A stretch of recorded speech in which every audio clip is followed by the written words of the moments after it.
سر اس agreement کا جو point agreement میں منہ سے بار بار نکل رہا ہے 20 پوائنٹس جو ہے اس میں ایک انٹرنیشنل اسٹیبلائزنگ فورس ہے جو آ رہی ہے، اس میں مسلم کنٹریز بھی سنا آ رہی ہیں، اس میں ہمارے ڈپٹی پرائم منسٹر نے بتایا کہ انڈونیشیا نے 20,000 کمٹ کر دیا، اگر پاکستان سے کہیں گے ہم بھی اپنی فوج بھیج دیں گے۔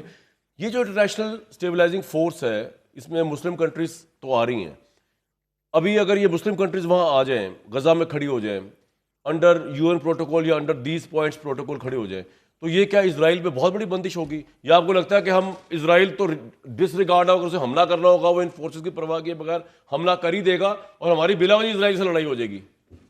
آپ کو کیا لگتا ہے یہ کتنی بڑی بات ہوگی اگر سری نگر کی سڑکوں میں انڈین فوج کے بجائے انڈونیشیا یا ترکی کی فوج آ جائے؟ سوچیں ذرا، جو ظالم ہے، جو جابر ہے، جو باربیرک ہے، تو اسرائیل فوج تو ایک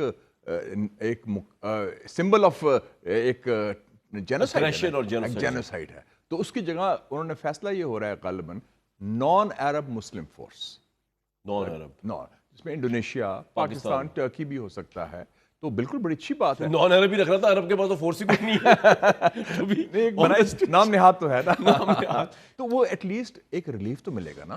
جب وہ فلسطینی جائے گا غازہ کی سڑک پر تو وہ پاکستانی کو دیکھے گا السلام علیکم، یا انڈونیشین کہے گا السلام علیکم، اس کو تسلی تو ہوگی نا، یار اپنے بندے ہیں، یہ مجھے گولی تو نہیں مارے گا نا، میرے پاس ظلم تو نہیں کرے گا نا۔ اٹس اے سی چینج، بالکل پورا ایوری تھنگ۔ اور آپ کو لگتا ہے کہ یہ پریشر بھی ہوگا نیتن یاہو کے اوپر؟ آف کورس بہت بڑا پریشر ہے۔ اور آپ کو لگتا ہے کہ یہ ایگریمنٹ چلے، فلسطین کی ریاست بھی نہیں بن رہی، نیتن یاہو نے جو عبرانی اسٹیٹمنٹ دی اپنی قوم سے خطاب میں، وہ کہہ رہا ہم تو مان رہے فوج کرے گا، لیکن وہ ایکچولی کرے گا، فوج وڈرا کرنا پڑے گا اس کو۔ میں سمجھتا ہوں جو ایک بندہ ان کو لگام لگا سکتا ہے وہ ڈونلڈ ٹرمپ ہے اس وقت اسرائیل کو۔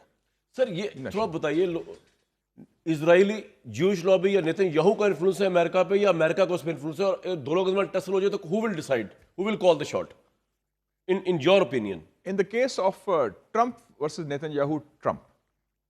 اچھا دیکھیں نا، نہیں، in case of America versus Israel کر لیں، ٹرمپ نہ بھی ہو، نیتن یاہو نہ بھی ہو۔ اگر امریکہ ورسز اسرائیل ہو تو اسرائیل، لیکن اگر ٹرمپ ورسز ہو تو ٹرمپ وکھرا قسم کا پریزیڈنٹ ہے۔ کیسے کہتے ہیں آپ یہ؟ آپ what's your? He is like Kennedy, اس کا وہ اپنا ڈیپ اسٹیٹ کا نمائندہ نہیں، امریکن سسٹم کا نمائندہ نہیں ہے، اس کی اپنا سسٹم ہے۔ اس نے بھی اپنے افسروں کو بلا کے کہا کہ جس نے جانا 800 افسروں کو بلا کے کہا، 700 کو کہا کہ لک ہیئر، یہ میری if you don't like me